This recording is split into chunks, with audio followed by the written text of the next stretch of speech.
Yeah, And I like to call them benchmarks. You know, you benchmark your basics. So you know, whatever your basics are to be really, really good at what you do, you set a goal for yourself. I'm going to do 3 of these a day, or I'm going to work for 30 minutes. I'm going to drum, you know, and then I'm going to do this. I'm going to do that. But if you stick to those benchmarks and you have a daily routine and you get that practice in and you learn, you become better and better. There's no question about it. So I agree with you 100%. And I think play-by-play, I think voiceover in particular, you know, you can get very mechanical in voiceover work if you're, and you lose that natural fluidity unless you're doing it on a daily basis. And I've gone periods of time where I've not had some work for, you know, a couple of months, and man, I've got to practice the week before I've got a gig. I need to get out there and I need to practice, and I've got various exercises that I do with, you know, to tune up the throat and the mouth. And then there's reading exercises. So it's just like what you're talking about with the drummer. You start with that little, you know, rat-a-tat-tat, back and forth. You know, that's sort of how I've done it, you know, getting ready for a voiceover gig in terms of not only warming up, but prepping for it days beforehand as well, and then reading the material and making sure you've made your notes and corrections on that. So yeah, I think it's something that carries across all levels of business and really all professions. You've got to have those core things that you do every day, your benchmarks, in order to get better. And if you do them every day consistently, and consistency, that's the other thing. Consistency, I think, in anything in life is key. You've got to be consistent with your words, your actions, you know, how you practice, how you learn. And if you are, you're going to be pretty successful. Yeah, that's great. And that's very good advice for anybody, because it takes practice, it takes consistency, and then people know what to expect out of you. You know, I just noticed you do have a great voice. Oh, thanks. No, you do. I noticed that on the phone when we were talking beforehand. I thought, man, he must do some of the on-air work as well. Just the shows. We do the shows. I do some public speaking sometimes, and it's just practice. I practice a lot, and I also attribute it to microphones. Microphones make you sound good. Well, all my mics are from Sweetwater.com as well. Okay. I want to let you know. So we're giving Sweetwater. They're not paying us for this, guys. Maybe that's what made me sound decent. Actually, I love the people there. Our guy is Marco Sanchez, and he's wonderful. And today my wife was looking up at his biography, because they have the biography of every sales engineer there. My God, he owns like 30 basses, 20 guitars. He's got I go, no wonder he's not rich. He's putting it all into gear. He had everything. He owned a studio in New York, a recording studio. He had some bad luck because the economy just tanked in the early 2000s, and he moved to I think they're in Kansas, if I'm not wrong, or is it Indianapolis, Indiana? Can't remember. I want to say Kansas. Yeah. But he moved out there, became a sales engineer, and loves it. He said the company is amazing. They're truly wonderful, and I've had nothing but great luck with recommendations, and they help you. Yeah. They help you find good. You know, this is a non-paid-for commercial, guys. They're really that good. I was going to say, they got to be loving us right now. They're really because that good. I feel the same way. I've had the same experience as you, no question. Yeah, if you have a question and you don't know, they help you. And their advice is usually, I'd say, 99% great. And that doesn't leave much left. That just means the 1% was something wasn't as great. It was okay. It was good, but it wasn't as great. Hey, I'll take 99%. That's a good score. Yep, it is, especially in today's day and age. And you get good service, which is even better. Let's take a different approach at your life and what you see as far as voiceover, and not so much sportscasting, but in the voiceover world or in the corporate media world.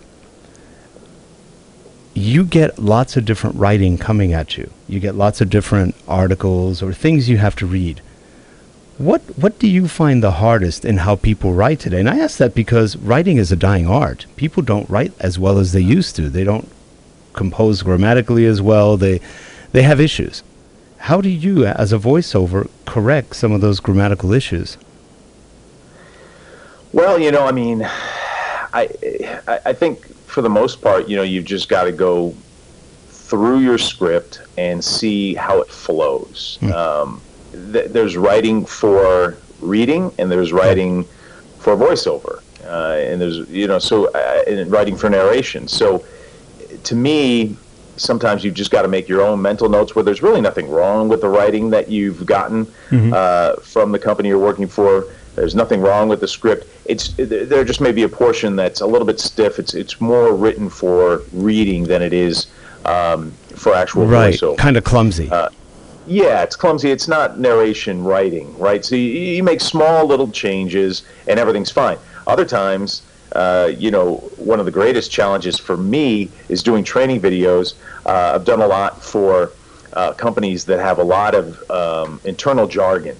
And so if it's not some petrochemical that I'm trying to pronounce or Lord knows what, I mean, that the pronunciation, getting that right, making sure that you've got all your pronunciations down, I think that's always a big challenge with voiceover today as well, because everything is so technical and getting so specialized. That you have to make sure you know what you're talking about, because some people think, well, I don't need to be a subject matter expert on that. I'm just doing the voiceover. Well, maybe you're not going to be an expert, but you should know something about it, because you want to go into that session sounding like you know what you're talking about, because that's going to come across in the way the voiceover sounds, right? You're going to sound better if it sounds like, hey, this guy actually knows what he's talking about. He's not just reciting what's on the page in front of him. He actually has some concept of what we're trying to get across. And then I think direction from the people that write the script, because sometimes the way they write it and what you're looking at and what you're reading can be dramatically different. I'm always the first to say, look, you're not going to hurt my feelings. I'm going to give you a read on this. Tell me great. Tell me terrible. Here's what I want you to do, or something in between. I'll work with you and give you whatever you want, but let me know if the tone and the pacing and the emphasis, the words I'm putting emphasis on, are what you want. So like anything in life, I mean, there are challenges, but I tell you, it's a great gig. I love doing it. I remember some of the scripts people have given us to do a voiceover recording for, and they'll have like comments for the voiceover talent. We want you to be strong, but weak. We want you to be lively, but quiet. And I'm just like reading, going, nah, this is a tough one. Basically, you have to be, multiple personalities in one read and try to get it right. And I just kind of laugh at what people want, because they don't know what they want. What we've learned a lot is people know what they want once they hear it, and they're not even sure then sometimes. And I always tell them, look, if you don't want to spend a lot on voiceover, if you want to do it right, then you better know what you want up front. Otherwise, you're gonna start the clock ticking, and then it's gonna cost more, and it's not our fault. And they go, got it, okay, because otherwise they think, it's free, right? No, it's not free. This is a talent. You're paying for a talent, and a lot of companies just bring the stuff in-house. They go, no, we'll do it all in-house. Welcome to the course. This course, and it's like, oh gosh, no. Right. And you'd be surprised how many do that. And of course, the users hate it, and eventually they have to go out and get real voice people. But that is sort of interesting. What the expectations, like you said, you never know for sure sometimes until you read a couple of shots. And now you've done commercial work, right? I've done a little bit of commercial work. Like I say, the bulk has been in whether it be narration for corporate videos or some other things like that. But for the most part, most of my stuff has been non-commercial. Narration for various audio that you would see at a library if you went up to take a look at, or excuse me, not a library, an art museum. If you went up and you saw this exhibit and you wanted to learn more about it and you had the headphones on, you'd hear me narrating about the exhibit as you went along. Or like I say, a lot of training videos. And so those are things that I've done in the past. And a little bit of commercial work though. Yeah, that's fun. The commercial, it's funny because we've worked with some voiceover talents in the past who were really commercial guys. That's what they did best. And they had an interesting quirk, and that was when they would read, and this gets, it's a little tricky actually. We would tell them, don't do that anymore. Because when they would read an e-learning script, which tends to be longer than a commercial is maybe a minute, 30 seconds, depending on what it is. And e-learning can be an hour, 2 hours, maybe more, depending on how much they're torturing the student. And so they would come something like, welcome to the course, welcome to the course, hey, welcome to the course, welcome to the course. And we're like, they're all good. What do we do? So the audio editor who's doing the editing is scratching their head trying to figure out which one do I use. And invariably they get confused and start using the aggressive one with then the softer style coming afterwards. And then so you'd have this mishmash. Welcome to the course. The foundations of salt are quite simple. Now let's move on. It's like, no, that's really bad. But it's funny because that causes issues for the poor person doing the editing. The voiceover guy's gone insane trying to get it right, but he's not sure what you want. And it just makes for actually sort of a funny edit and cut and paste later on. But that's why I asked how much commercial work you do, because those guys in particular are the ones who suffer the most trying to get somebody to like what they're doing, because a lot of the commercial guys just say, give me 10 takes. And then they choose the best take of those, quick takes, and they're usually 30 seconds or something like that. So it's always sort of funny what comes out of some of the work being done. Now, if people want to get a hold... Yeah, it's interesting you mentioned that, because absolutely, my experience is the same.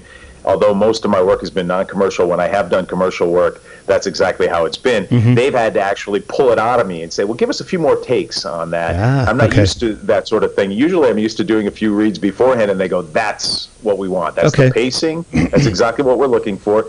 Go with that. And I go with it until I go offline a little bit, and they go, no, let's go back to that last paragraph, and then we'll pick it up where, as you had it before. But when I have done commercial work, you're right. I'll give them a couple of tries and go through it, and they go, give us a few more options just in case, So couldn't agree with you more there. Now you're doing something I find very interesting, and you are, and I guess that's really the VoiceBrandMedia kind of idea. You interview a lot of executives. You interview people in the corporate world who want to have a message, who want to be interviewed by somebody, and then you provide the recording for that. It's basically an interview or a message. Yeah. So I've heard your recordings, and I urge people, go to his website, listen to these recordings. They're really interesting, and you have a really nice style in the interviews. I was listening to your interviews going, and I've done thousands of interviews, and I go, you can learn from everybody. And I was listening going, oh, that's a really good way he's doing that. I like that a lot. You have a very nice style in the way you interview, because it's natural, but you don't lose track. You keep focused on what you're doing, and it's a really good approach. Tell us a little bit of how you got into that, and how people can contact you regarding that, because you work across the country on this. Yeah, absolutely. So we do a lot of the interviews like this via Skype, and then we do a lot of the interviews in person here in Chicago. I found that there was a need for this, and so what we do is we work with individuals, small business owners who want to shine a light on their expertise and really grow their brand. And as a storyteller, being a former broadcaster and a play-by-play guy, that's one of the things I think I do fairly well. I assist them in telling their story and increasing their marketing toolbox, so to speak, by creating these videos that can then be shared online or through social media. So we provide full editing, a consult beforehand. We talk to the person about what they'd like to talk about, how they'd like to be perceived, what some of their goals are going into it. I then write up an interview with some bullet point questions that we're going to hit on. We try to keep it very conversational, so we don't want to script it, but at the same time, we want to have some idea of what we're going to be talking about. And then we go ahead and do the recording. Afterwards, we edit. I have a professional sound engineer who masters it, and I deliver it via MP3 and a link to my website. So they're able to share through social media. They're able to post it on their website, whatever they would like. Again, these are called My Brand interviews, and it's, again, showcasing small business. You think of it as a podcast where the small business owner or the entrepreneur is the subject of that podcast. And so often today, I'm sure you encounter this all the time, whether it's through a podcast or through these video casts. One of the first things afterwards people say is, hey, Rick, can I get a copy? I want to put that on my website. Right. Or what's the link? Where can I send people? I want to push this out through social media. So I figured, what we can do is for these small business owners just getting started, there may not be somebody who has a podcast who says, hey, I want you on my podcast. This is great. There may be, but they may also want to craft things a little bit more and be able to promote themselves in this manner. So this gives everybody the opportunity to do that sort of thing. And we really focus, Rick, on two things. And number one is the why, the passion, what drives that person, how they get into the industry, how they become a realtor. If they're in the healthcare industry, maybe there's a great story behind that they had a relative who suffered from an awful disease, and they were committed, and they found purpose in life in helping other people who suffer from that as well. And then the other thing is establishing them as a subject matter expert in their field. So we want to talk about trends in the industry. We try to keep it evergreen if people just want to do one interview, or we could do a series of shorter interviews over a period of time. So that works especially well with realtors, where the trends change from month to month or from quarter to quarter. So they want to come back on and say, here's what's happening now, and reestablish themselves as that subject matter expert, as I said. So that's really what we're doing with VoiceBrandMedia. I've got a link to my voiceover work at jeffhagedorn.com up there as well, and then a sample of my play-by-play as well. So I'm expanding the product offerings a little bit, but just really enjoying doing this. And I've gotten some good feedback so far, and I thank you for your kind words about the site and about the interviews. And I have to say, I'm learning from you as well. So, what you said is 100% true. You've done thousands of these. It's very natural for you. It's effortless. And so, congratulations on that. And thanks for having me on, because this has been a great experience, no doubt. Well, thank you. And by the way, she did send the check in the mail a couple of minutes ago, so we don't talk about that. But no, you know what? You're a pleasure to work with, and you talked to me several months about how you wanted to start that, and I thought it was a great idea. That was like 6 months ago. It's been a while already, and I just thought it was a great idea. And one thing I love about this business, that we get to meet people like you and other people and make friendships out of that, but we also all help each other in one way or another. Yeah. And, like I know Gina knows you. Gina says, hey, give Jeff a call. I think you'll love him. And we talk, and you get along. And the nice thing is, and I found this mostly with the audio guys more than anybody else, for some odd reason, they're some of the most willing to share people I've ever met. It's really fascinating. Yeah. Not so much with the video guys, not so much with the graphic artists, but I really notice that a lot with the voiceover. Not quite sure why. Maybe they all enjoy what everybody does. Maybe that's it. Well, I have to tell everybody out there, you're right. We were connected through Gina Schreck, who's been on your show, and she's absolutely fantastic. My fiance and I are great friends with her. I actually met her through my fiance. She's a speaker, and she and Gina go way back, and so it's really a great relationship, and her introducing me to you was really one of the things that inspired me and helped me keep moving along that road, because as you know, and as many small business owners know who may be watching this right now, those first few months are the most difficult. You got to get off the ground. Launching is the hard part. And of course, there are many, many challenges that come after that as well. But boy, that launch is tough. And I was able to be connected to you through Gina during that period of time. You were a great source of information for me when it comes to not only getting a business like this up and running, but the technical aspect. I mean, I had so many technical questions for you, and said, look, this is what I'm looking to do. What would you recommend, from equipment down to the process? And so thank you so much for everything that you're more than welcome. I've learned from you, and for your help. It's ironic that you specialize in e-learning, because I e-learned quite a bit from you. I can tell you that. And thanks. And thank you for that. Really. No, it's our pleasure, and frankly, it's fun, and I really do enjoy helping people like you who, if I can, and like I said, we help each other actually, and it's a lot of fun. And you know what? We all learn from each other, and the good thing is, I've heard a lot of people throughout the years say, "Why don't you charge for that kind of advice and service?" I go, you know what? We all learn, and there's nothing out there that teaches us how to do half of this. It's a lot of trial and error, and you meet people along the way that kind of give you tidbits. But the thing is, I go, and I've heard this a lot from people too, well, aren't you training somebody to be your competitor? I go, we welcome that. And they go, huh? Yeah. I go, look, we can compete, we can all be friends too. there's a big world out there, believe me. Most of us never even run into each other, and there's so much work out there. And so you say, look, it's not a problem helping. I'm trying to get that through to my daughter, who has like an Etsy business, and she makes good money at it. And I go, why don't you hire somebody to help you? They'll steal my secrets. I go, there are no secrets. If they steal it and they're as good as you, good. If they're not, don't worry about it. Just keep doing what you're doing. Keep offering good service. People like you. Hey, that's all you need. And other than that, it's good. Yeah, I agree. And I think what you're saying is 100% true. I think, when you reach out to somebody and you try to help them, and you're consistently doing that on a regular basis, that's all good karma. It all comes back to you. True. I just truly believe that. I mean, when you're out there looking to help folks, regardless of whether or not you think they could be potential competition, I just think that it's one of those things that always pays off in the long run.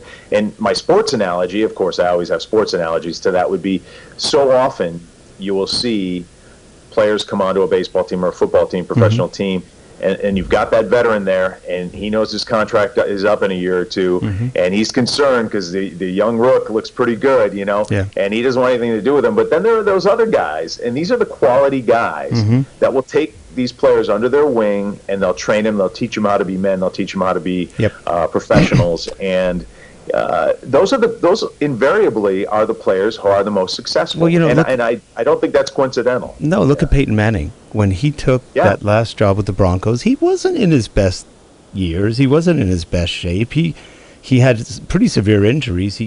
But where he probably shone the most, and from interviews I've heard with players, they all said, he taught me a ton. He shared everything with me. And he was like a team leader, a coach almost.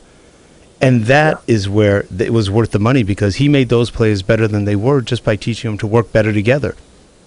And so, you look at the guy and go, yeah, he's not quite what he used to be, but man, look what he did with the team. He brought them to a certain level that they wouldn't have done on their own. So you just go, no matter how old he was or what they said about him, guy was a great leader. Yeah, and I think we're lacking those out there. There aren't enough great leaders, right? So I think when you find one like that, you have to celebrate. And, sure. Certainly one. Now, how can people get a hold of you? What's the best way? Best way is on the website. You can just click on a link, and you can send me all your info and what you're interested in, and I can help you out that way. Or you can, and the website is VoiceBrandMedia.com. There we go. And that's the voiceover page. On most of the pages, you see the contact page, and there's even some other buttons on some of the other drop-down menu pages where folks can click on that and send me a quick email as well. So that's really the best way. Go to VoiceBrandMedia.com and send me a message, and I'll get back to you. Sounds good. Well, Jeff, it's been a real pleasure having you on and chatting a bit. And we look forward to working with you on other stuff in the future. So have best career success and luck on what you're doing. And I've heard what you do. You're doing a great job. So just keep it up. I think it'll all come back to you. Rick, thanks so much. I look forward to anything we can do in the future. But also, thank you so much for having me on today. This is my pleasure. A real pleasure. Yep, our pleasure too. Well, have a good one. And if you're watching the show, please get a hold of Jeff, find out more about what he does, and contact him. Do some business with him. It's good for him. Good for you, too. So we'll see you guys next week on eLearnChat. Have a good one, everyone. Bye-bye.